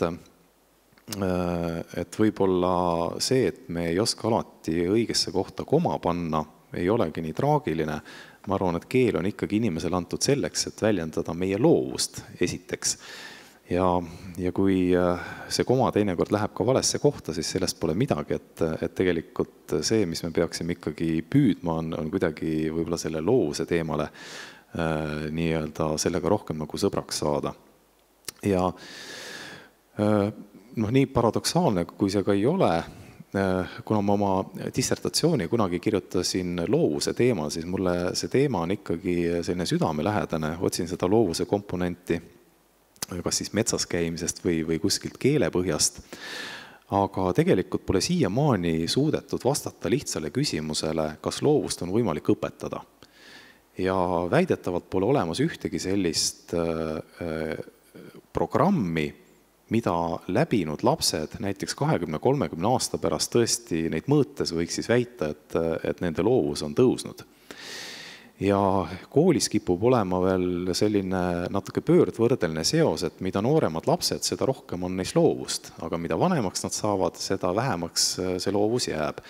Ja siin on üks selline lihtne test, mida on kasutatud päris pikka aega loovuse mõõtmiseks. Ilmselt paljud ka seda teavad, aga kes ei tea, siis võib välja nuputada, et milline see lahendus on. Inimene siis viiakse tühja ruumi, kus ripub laest 2 nööri. Neid on võimalik omavahel kokku siduda, aga konks on selles, et kui ühest nöörist kinni võtta ja küünitada teise nööri järele, siis natukene jäi puudu. Ja pannakse siis inimene tooli peale istuma, kuri psühholoog paneb stopperi käima ja mõõdetakse siis seda aega, et kui kaua selle ülesande lahendamiseks läheb. Aja kokkuhoiu mõttes ma võin vastuse ära öelda, et inimene istub lahenduse peal, tuleb võtta see väike taburetikene, teha ühest nöörist pendel ja siis tõesti saab see nööri otsa kätte. Aga kui vaadata neid tulemusi, siis mida vanemaks õpilased lähevad, seda viletsamaks nende tulemus läheb. Nii et tõenäoliselt, kui meie peaksime esimest korda seda ülesannet lahendama, siis tõenäoliselt me 15 minuti jooksul selle lahenduseni ei jõuaks. Küll aga meie tublid järeltulijad ilmselt oleks selle ülesandega juba ammu hakkama saanud.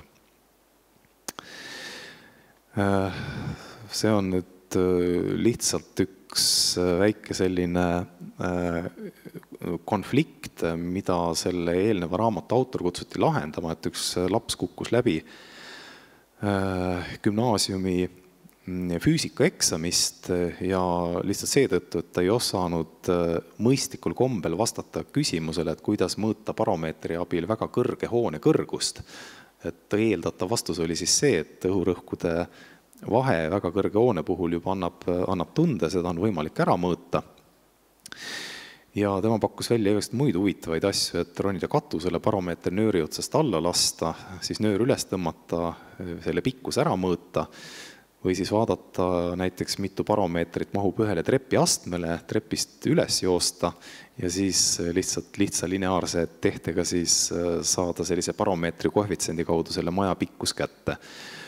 Ja muidugi number 4 vastus on kõige sellisem justkui toredam, et kõige lihtsam on otsida üles maja komandant ja küsida, kui kõrge see kurramuse maja on ja kui ta vastu punnib, siis kinkida talle ilus baromeeter, küll ta siis ütleb. Ja sealt siis tekkis suur diskussioon, et miks need vastused olid siis vähem viletsamad kui selle õhurõhu mõõtmine. Hans Eysenck minu meelest, nii palju kui mina toona ja ka hiljem olen üritanud sellist loovuse teemat vaadata, kas keegi on siis sellise suure teooriaga välja tulnud, tundub, et see ikkagi käib veel suuresti üle jõu. Ja Hans Eysenckil oli väga selge seisukoht, et tema arvas niimoodi, et inimesed on tegelikult maailmas loovusega üldse liiale läinud. Et seda peab olema mõõdukalt, nii nagu pannakse soola supi sisse. Aga kui sa hakkad juba maitseaineid supi või pudru asemel sööma, siis see muutub äärmiselt vastikuks. Ja tema põhjendas seda niiviisi, et mida suurem geenius, seda jubedam isiksust on. Ja põhjus oli lihtsalt selles, et kui inimesel on väga selline suur idee, siis mingil hetkel ta satub vastuollu grupi arvamusega. Ja seda, eks oleks korralik primaat endale muidugi lubada ei saa. Ja ainult siis, kui sa oled tõeliselt vastik inimene, suudad sa seda teha ja oma suure idee ellu viia. Kas see nii on, aga kõlab hästi. Ja loomulikult ma pidin selle tooma Eesti konteksti, et mõeldes meie kangelase Kalevipoja peale, et see käib väga hästi kokku Eysencki teooriaga, et kui hakata vaatama, kui palju selliseid ütleme siis vaimseid hälbeid meie kangelasel on, siis enne saab, eks ole, PowerPoint otsa, kui need kõik sinna kirja lähevad. Aga see näitab seda, et tegemist oli tõesti suurmehega, kes oli lausa geniaalne. Kui palju seda annab uskuda, kui palju mitte, aga ütleme, kui keegi meie suguosas tahab hakata tegelema mingisuguse loova erialaga, siis taeva pärast ärge laske ta saada luuletajaks. Et õnneks see ka ei mahtunud siia slaidile ära, aga siin ühes uuringus on mõõdetud sellist nagu raskemat psühhopatoloogiat, mis tähendab seda, et inimene on juba pidanud haiglas viibima, siis kõige mõistlikum on hakata teadlaseks ja mida loovamaks need asjad lähevad, siis juba maalikunstnikel on üsna raske elu, kirjanikel veel raskem ja see number, mis siis ära ei mahtunud luuletajate poole pealt, oli lausa 80 ligi. Nii et mingisugune võib-olla selline seos ikkagi kirjandusliku tegevusega on. Ja muidugi see on huvitav teema, et kui palju või millised sellised kiiksud justkui loovat tegevust toetavad. Ja minu teada on ainult üks selline tõsine kandidaat, mille vastu ka väga ei vaielda, et sellised bipolaarsed häired on tõesti need, mis siis seostuvad ka loovusega. Nii et võib selle siis kuidagi summeerida, et nii palju kui loovus aitab meil seda putru nagu maitsestada, siis ega me sellest nagu loobuda ka ei saa, et igal juhul inimese aju vajab selliseid ülesandeid, mida puhtalt intelligentsusega lahendada ei saa ja ilmselt on loovust nagu tarvis. Ma panen selle slaidi ette, et on üks väga põnev raamat ka eesti keeles olemas, Anders Hanseni Tugev aju. Kui keegi pole lugenud, siis kindlasti soovitan. See on üks haruldane näide sellest, kuidas eneseabi õpikut saab kirjutada niimoodi, et loed nagu põnevusromaani. Tõesti üks kõige paremaid näiteid minu meelest, väga targa inimese poolt kirjutatud. Ja seal on paar sellist nagu põnevat ja minu meelest nagu olulist võib-olla vaatekohta tänasele elule. Et tema toob välja sellise või ütleme, et kui ütleb niimoodi, et kui ta peaks kirjutama sellise moto tänapäevasele inimesele, siis kõige mõistlikumalt kõlaks see tagasi minevikku. Et inimene, kui eks ole sellisest savannist ikkagi üles kasvanud persoon, siis Eesti kontekstis võiks ju mõelda, et selline korralik puisniit või mõisapark võiks olla see, kus meie aju tunneb ennast õnnelikuna. Ja see, miks igasugune selline porgandipeenra tegemine ja heina riisumine või lehtede riisumine ja igasugune füüsiline tegevus, puude lõhkumine meestel kindlasti, et see on tähtis meie vaimse tervise jaoks, mitte see, et meie keha oleks mõnevõrra tugevam. Et kui inimene liigub, siis närvisüsteem saab sellise signaali, et kui käed ja jalad liiguvad, siis tasub ka tervet süsteemi elus hoida. Et selline nagu lihtne mõte ja mulle tundub, et see on päris õige. Ja ma arvan, et Eesti kontekstis ongi selline korilus võiks olla siis sellise mõistliku liikumise kõige parem näide. Ja seal oli veel huvitav mõte, mida ma ei teadnud, aga mis väidetavalt on ka leidnud tõestust, et ka inimesel tänapäeva teadmise kohaselt tekib närvirakke juurde terve elu jooksul, aga häda on selles, et enamik neist küll tekib, aga nad surevad kohe maha või välja või kuidas ilusasti öelda.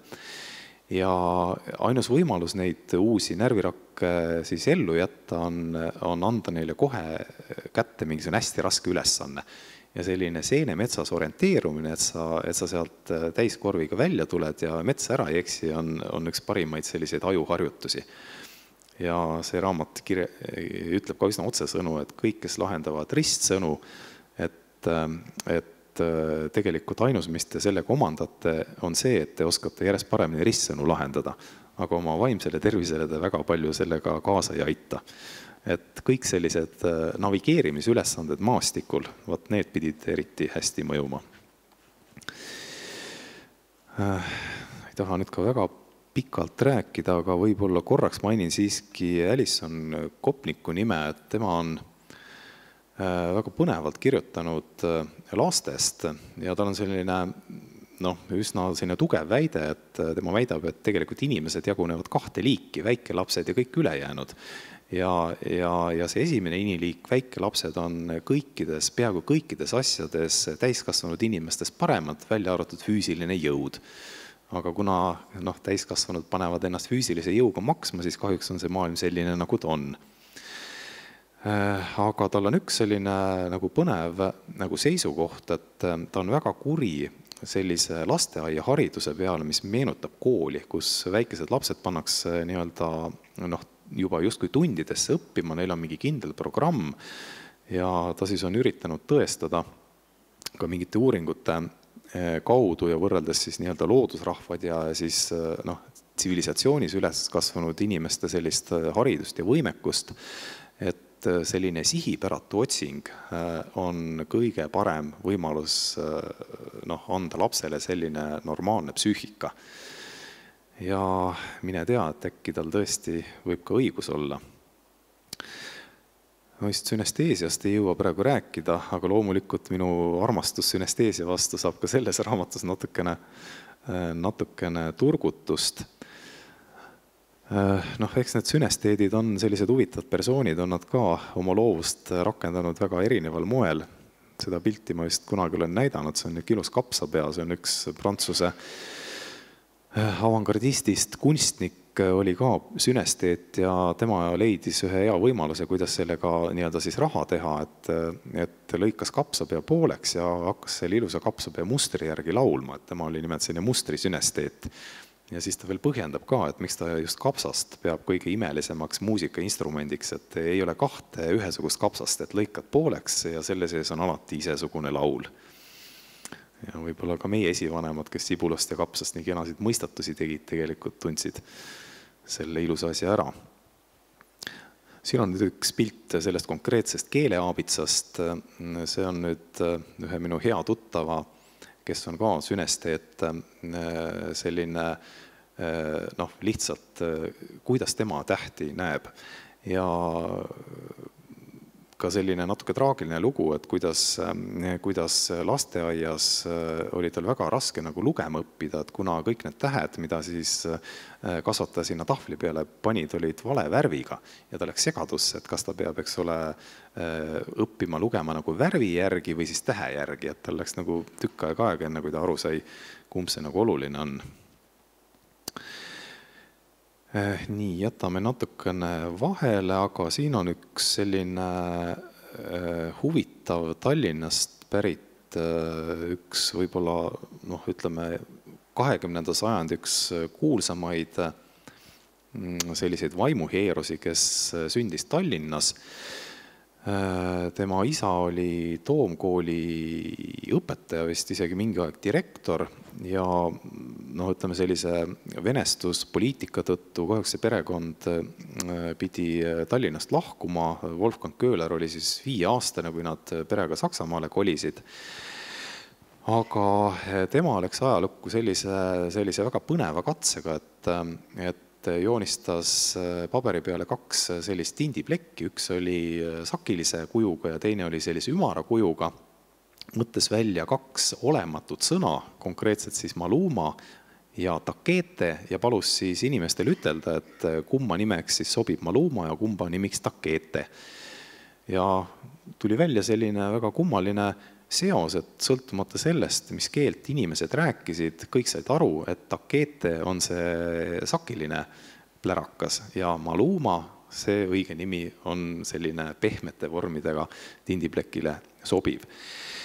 Ja miks see kummaline katse, Wolfgang Köhlerist sai ka üks gestaltpsühholoogia rajaja, hiljem vähemalt teda nõnda ajalugu mäletab, siis see, mis just eesti keele kontekstis teeb selle põnevaks, kõik need sellised sõnad, millel ei ole head eestikeelset vastet, küll kutsutakse neid ideofoonideks, deskriptiivideks, väga hirmsad nimed on neile pandud.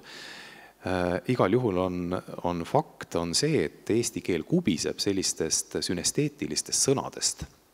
Näiteks ütleme, mingi suvalise sõna, näiteks fingerdama, et see mitte ei anna edasi sõna kõla, vaid ka kuidagi seda liikumise kiirust, liikumise võib-olla sellist nagu siksakilist iseloomu.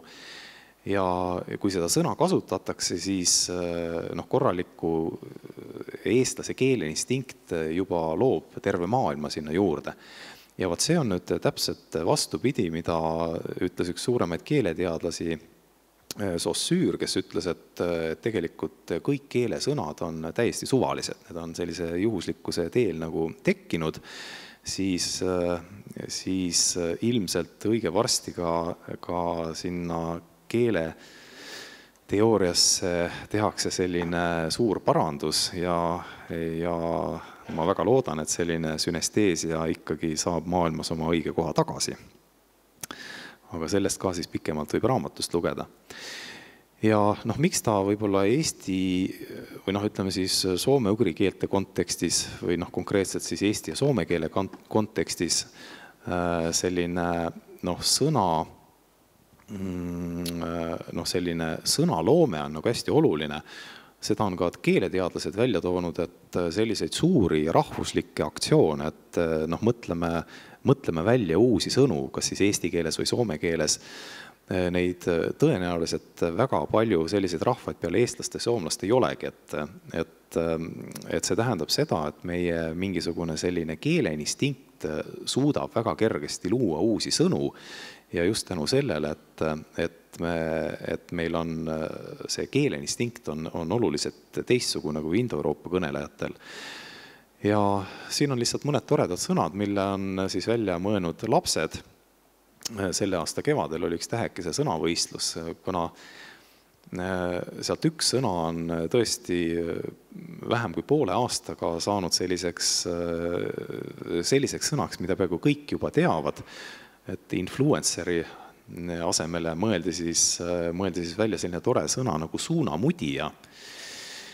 Ja teised sõnad võib-olla on pisut vähem tuntud. Lumetrull peaks olema see pisikene rõngas, millega saab siis sellisest lumerennist alla lasta, kus need Eestis on tekkinud. Ma ei tea, kas välevorsti keegi teab, mis see on? See on nüüd uus eestikeelne nimi hotdogile. Et võib siis alati bensiinijaamas küsida, palun mul üks välevorst. Seinakõne on see, mida siis meie siin oleme üritanud teha, PowerPointi vaste. Ja tujukuju ilmselt mõtleb ka välja, et see on see kurikuulus emotikon, millest on saanud küll vist juba selline nagu prügikast, et kui eriti midagi muud sinna lause lõppu ei oska panna, siis see emotikon alati, eks ole, sobib. Et kannab ta kõik välja. Aga mida ma sellega öelda tahan, et tõesti kuidagi ilmselt osa sellisest nagu sõnaloome instinktist on ka sünnipärane ja igal juhul seda tuleks kuidagi katsuda elus hoida ja turgutada. Ja võib-olla kui võrrelda sellist keele taju muutumist, siis paraku tuleb tõesti tõdeda, et üks asi on küll eesti keele kasutuses alla käinud, et see on see ilus kujundlikkus. Ja mis ilmselt seostub ka sellega, et noorte keelekasutajate sõnavara on väga väike. Et see on ilmselt palju suurem traagika kui see, et teinekord see õigekiri ei ole päris see, mis ta võiks olla.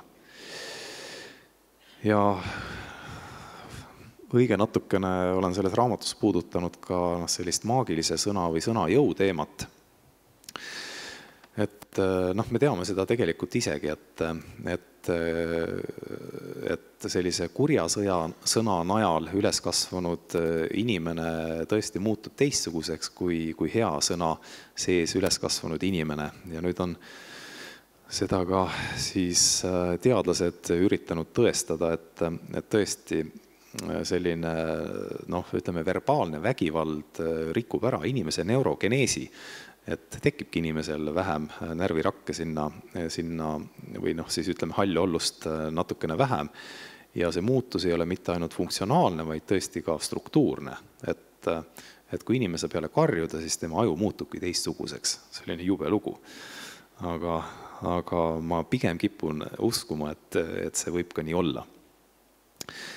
Ja olgu siis viimane slaid ka selline loov ja natukene lõbus, et eks me ju kõik tahame vanas eas ikkagi säilitada häid kognitiivseid võimeid ja omada head tervist. Ja siin on üks võib-olla eelmise sajandi üks suuremaid selliseid Krutski, kuidas siis öelda, Krutski mehi ei saa öelda, Krutski naine ka ei kõla hästi. Aga ütleme, et üks tõeliselt vanaks elanud andekas inimene, praegu teadaolevalt on Jean Calment kõige vanemaks elanud inimene, kes on siis ka konkreetselt paberite järgi tõestatud, et ta tõesti 122-aastaseks ja veel mõni kuu peale elas. Ja temal oli alati selline stampvastus, kui keegi ajakirjanik küsis, et mis on pika ea saladus, siis ta ütles, et tuleb loobuda suitsetamisest ja nendest vastikutest, valgetest nisujahust tehtud koogikestest ja lisas siis väikese täpsustuse peale välja peetud pausi, et suitsetamisest loobusin ma 117-aastaselt ja maiustustest 119-aastaselt. Ja ma ei tea, kas see on tõsi, aga kui see tõsi on, siis siit on ka midagi kõrva taha panna, et ilmselt oleks vanaproua elanud veel palju kauem, aga kuna see Prantsuse hooldekodu, kus ta oma viimased eluaastad veetis, oli meedia survest nii väsinud, et hooldekodu juhtkond võttis vastu otsuse, et vanaprouat me enam avalikkusele ei eksponeeri ja see oli suur viga, sest mõne kuu pärast oligi proua Jeanne Calment surnud, millest võib teha ainult ühe järelduse, et inimlik edevus hoiab meid väga kaua hea tervise juures. Ja kuna suur ja kõikvõimas internet on täis anekdootlikke lugusid selle vanaproua kohta, siis ma ühe sellise nupukese siia panin. Ka see peaks olema tõsi, et ma ei tea, kuidas Eestis on, aga vähemalt Euroopas on juba see pikk selline traditsioon, et kui sul on kinnisvara ja sul ei ole enam lähedasi, siis võid sa teha sellise kokkuleppe, et keegi maksab sulle elatist, mille eest siis kinnisvara hiljem läheb siis sellele, kes seda tegi. Ja ka üks advokaat nägi Prantsusmaal head tehingut, oli siis 90-aastane see proua, kui advokaat siis arvas, et õige hiljemalt mõne aasta pärast on tema siis selle uhke kinnisvara omanik, aga läks hoopis teisiti, et advokaat suri ammu enne kui Jeanne Calment.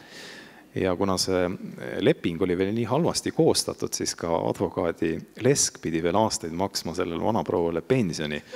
Nii et see on hoiatav näide, et ei maksa inimest kunagi alahinnata. Aga see ongi tegelikult mu viimane slaid, et ma meelega tahtsin, et see jutt läheks mõnusalt metsa, et ütleme siis nii, et mina jagan maailma 3. On keel, kultuur ja loodus. Ja kui nüüd päris lähedalt vaadata, siis tegelikult vähemalt Eestis pole nende vahel mingit piiri. Et ükskõik, kus kandist me ka ei vaata, see kultuur ja keel läheb omavahel segamini, kultuur ja loodus ja keel ja loodus ka on justkui üks selline suur ühepaja toit. Ja ma arvan, et see on üks Eesti selliseid võib-olla üks unikaalseid omadusi. See tähendab, et meil on veel piisavat sellist elutervet vanapärast mõtlemist, mis justkui ütleb meile, et tegelikult kõik asjad on maailmas omavahel seotud.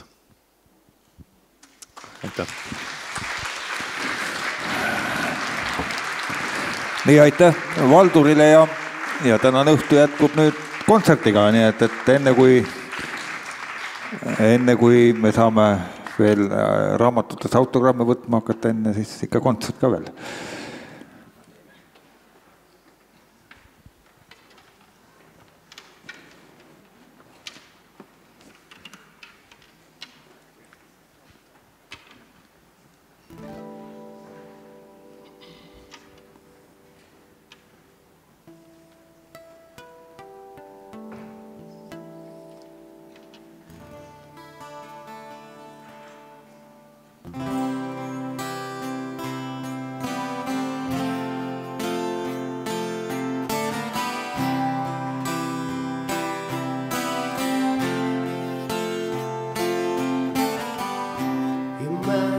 There's no heaven. It's easy if you try. No hell below us, above the sunless sky. Imagine all the people living for today. Oh, imagine there's no countries. It's easy if you try. Never to kill or die for. You know religion too. Imagine all the people sharing all the world. Oh, you may say that I'm a dreamer, but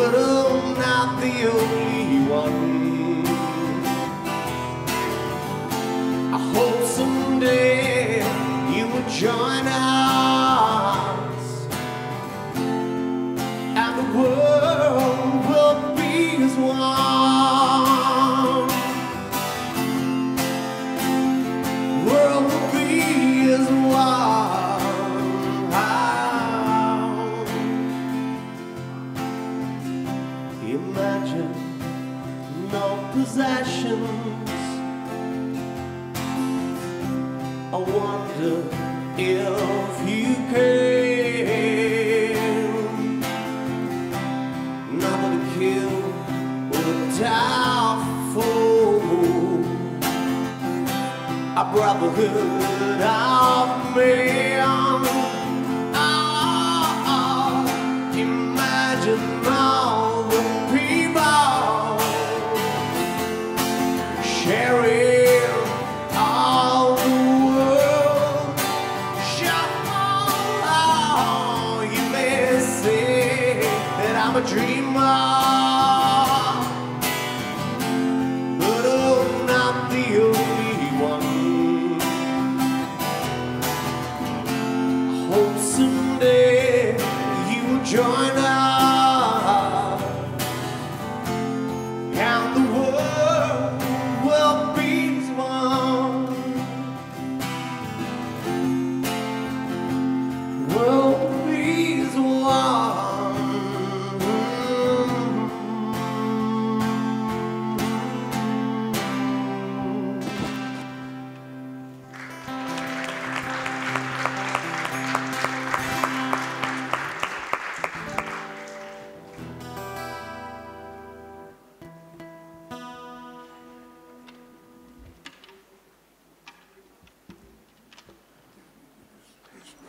Järgmine loosus või ei ole? Ei ole. Ei ole. Kohe ütlen ka. Milles järgmine on? Jaanuaris juba. Jaanuaris. See on viimane. See on nüüd viimane.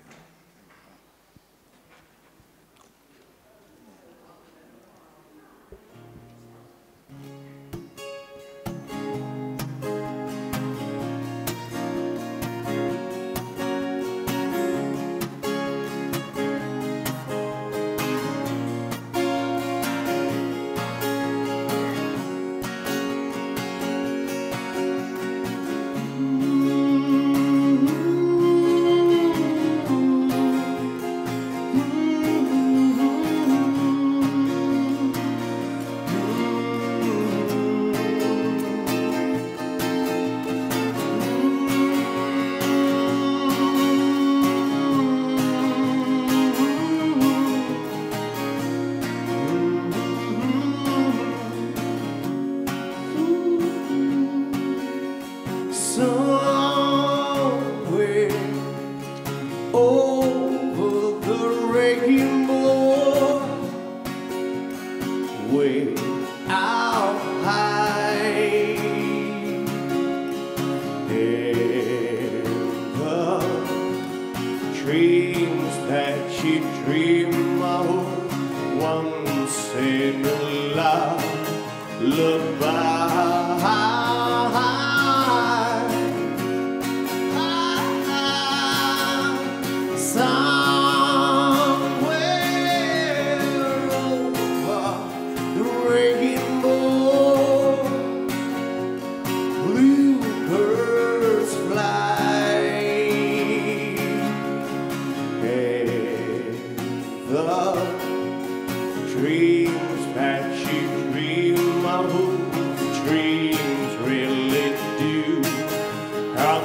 traveling out to like a lemon drop.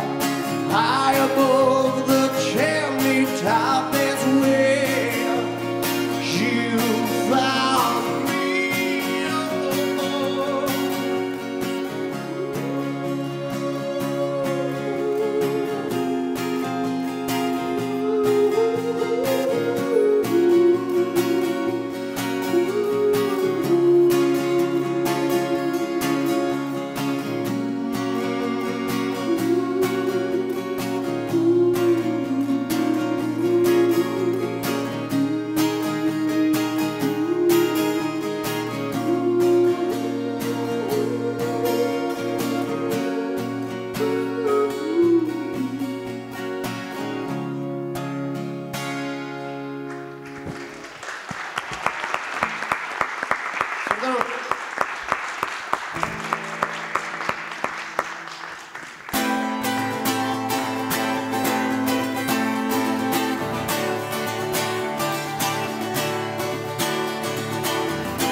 Pyylämme päikänsä maalla, ehti juhtub sen varjuda tää. Ikka sünnitus sydämen saave, alles kevadet igatsen veel. Oma armastust maitsin kauan, tyttäs tõsidus kähanes meil. Jätad aegade rohtuda haua, või kasvab seal paria ei.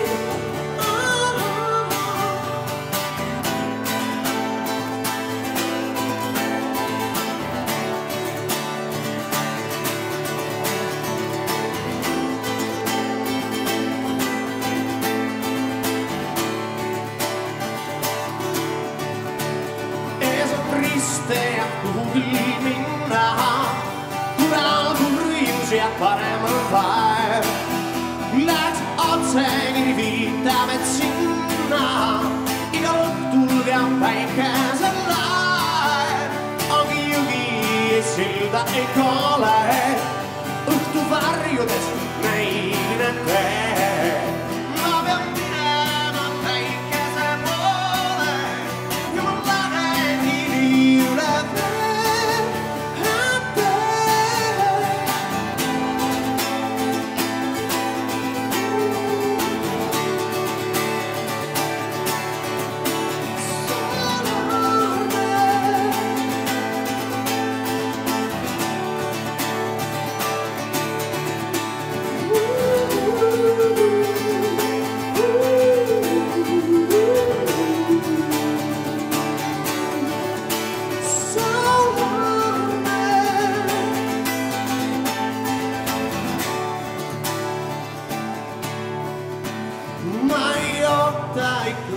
Ei peatu, kuni näkkule päikesel lõõm. Sünin uuesti ja olen eatu, veres pulbitseb tõeline rõõm. Et ma suutsin ja tahtsin ja võisin jätta hallus ja enesepett.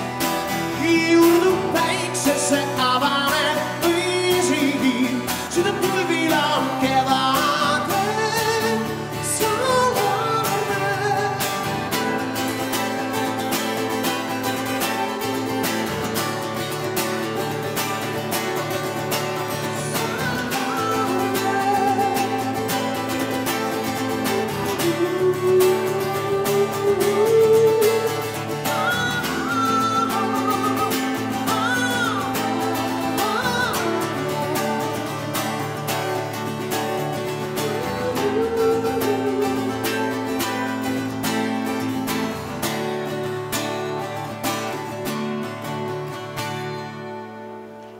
Suur tänu! Hea tehtud! Suur aitäh Taavile ja Valdurile ja Kallele. Nii palju informatsiooni, et esmaspäeval loodusõhtut ei ole, aga me oleme siin teisipäevast laupäevani, kui toimub Rahvusraamatukogus suur raamatulaat ja meid võib leida peauksest sisse tulles mitte siia kohviku poole, aga paremal galeriis oleme kenasti väljas ja tehke oma sõpradele ja tuttavatele reklaami, et tulge otsige meid üles. Ja järgmine laupäev siis sõidame ka Valmierasse jõululaadale ja lähme vaatama selle Petu meteoriidikraatri kandi vähemalt üle, sellepärast et siin Väike-Salatsi Matsalassa läti keeles on selle piirkonna nimi, kus tema peaks olema, vähemalt koordinaadid vaatame järgi. Aastavahetuseni on veel kõvasti aega, nii et omnibussiga ja erinevaid üritusi tuleb küll ja ma tean, et 30. detsembri näiteks lähme aastavahetuse niimoodi kontserdile Vihula mõisa. Seal on see kontsert teemal Mehed ei rutta. Ega meiega ei rutta, aga kogu aeg tegutseme. Tulge Piretit ja mind siia siis raamatukokku vaatama teisipäevast laupäevani ja aidake meie aega sisustada. Aitäh!